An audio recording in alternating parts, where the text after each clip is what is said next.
What's up, sports bettors? Matt Modi here with OddsJam, here to give you a NFL Week 1 best bet. So it's kind of funny. I was looking through the NFL, just the Week 1 slate. We actually have a decent amount of legitimate revenge games versus the teams playing each other.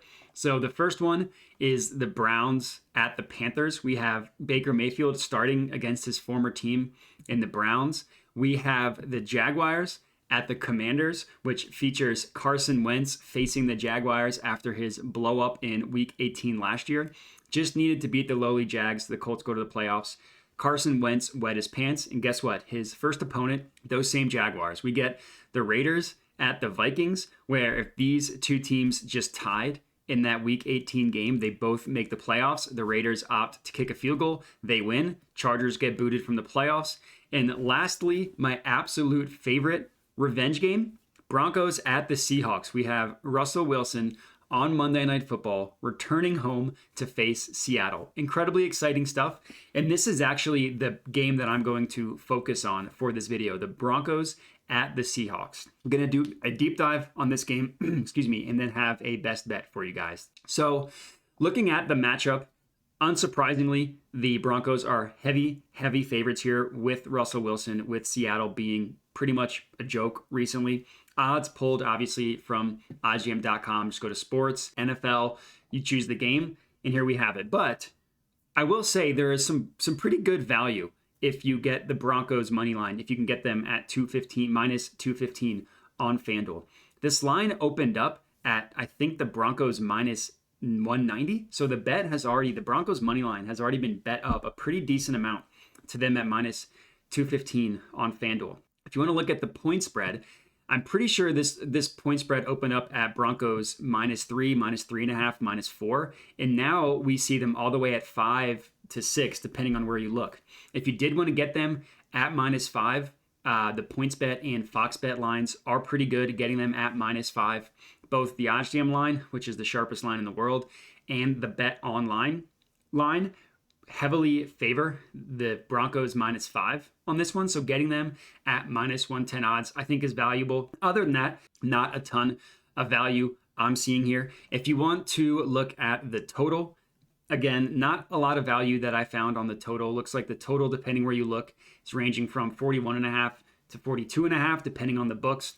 But if we compare the OddsJam line and look at the VIG, there's really no value on getting over 41.5 or under 42.5. Honestly, if you can find a book that gives you odds for this total landing at exactly 42, that would be a pretty good bet. Obviously, the odds would need to be asinine, but at 41.5, OddsJam favors the over. At 42.5, they favor the under. Bet Online, the other sharp book, prices this at 42. So I think if you can, like I said, if you can get some sort of book that gives you a range like that, like total will be exactly 42, could be some pretty good odds. But for me, for my money and for my best bet, I'm going chalk here. I am taking the Broncos money line at -215 odds. Again, like I mentioned, it's already been bet up from -190 all the way to where it is now at -215. More money is still coming in on the Broncos at this price. So I think that you can get this at -215 now, and it will beat the closing line by a pretty decent amount. It's also positive expected value regardless. So if you just look at both sides of the OddsJam line, -236 plus 207, and you remove the VIG and you find out what the true line is, which I just did here, -236 plus 207, you just type those in, puts the true line of this rounding up to -216. So we are getting a positive EV play here, betting on the Broncos at -215. It's not a huge positive EV play, just beating it by the 1 cent. But when you take into account where the money is going and how much it's already been bet up, I think that getting this in now at -215 odds will end up beating the closing line by a decent amount. So I'm going to go ahead and lock this one in. Let me try again. I'll get my location figured out. All right, location has been verified. For this one, I'm going to risk to win 1 unit. So a unit for me is $100. I'm going to risk 215 in order to profit 100, which is exactly what you see here. So this is going to be my favorite bet for this game. Let me just add this one to my bet tracker. And I've already touched on it a little bit, but I love this one, not just because of the Russ revenge factor, not just because the odds make this a positive expected value play. I just think that it's a really good bet. If we look at this Seattle roster, no matter how you slice it, a terrible roster. If you want to look at how they finished last year, DVOA rankings with Russell Wilson, we're going to go to Football Outsiders, which gives you DVOA, which is basically a way to rank how good a unit is. Seattle overall DVOA last year, but look at their defense, 21st. Really rough defense. Now we go into a year without Russell Wilson. Let's see what we're working with. Let's look at their offensive line rankings. PFF does a really good job ranking offensive line rankings 2022. Let's just see where Seattle ranks here. The Eagles are number 1. Go Birds, that's my team. But if you go all the way down, who has the luck and the privilege of being the worst ranked offensive line in the NFL? Your Seattle Seahawks. Russell Wilson was absolutely saving this team for the past couple years. Pretty much ever since the Legion of Boom died, Russell Wilson has been there just making this team much better than they really should be when you look at their roster. They got a rough defense. They really didn't do anything in the offseason to improve that defense, nothing substantial. So they figured to be bad again. Like I said, they have the worst ranked offensive line in the entire NFL. And let's see what Russell Wilson is working with. Offensive line ranked 16th. Not horrible, not great either. Perfectly average out of 32 teams. They're exactly in the middle at 16th. But guess what? That is a monster step up from what he's used to in Seattle. Going from horrible to average for Russell Wilson is a big deal. So 16th in offensive line rankings. Again, not ideal, not perfect, but certainly not as bad as what he had in Seattle. Now what I have up here is just the receiving core rankings, ranking the team with the best receiving core in the NFL. Let's look at the Broncos, ranked 10th.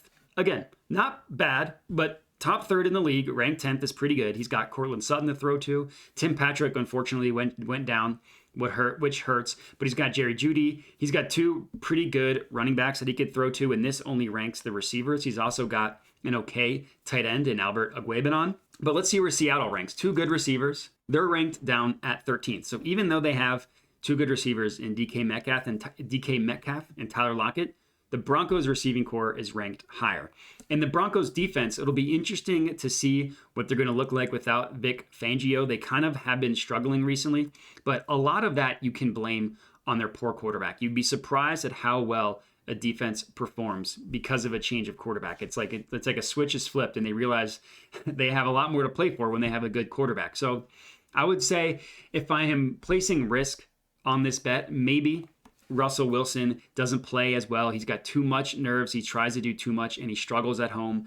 Maybe the Broncos do have an entirely new coaching staff, so maybe there's a little bit of growing pains starting off. Nathaniel Hackett coming from Green Bay to Denver. Maybe, like I said, there's some growing pains.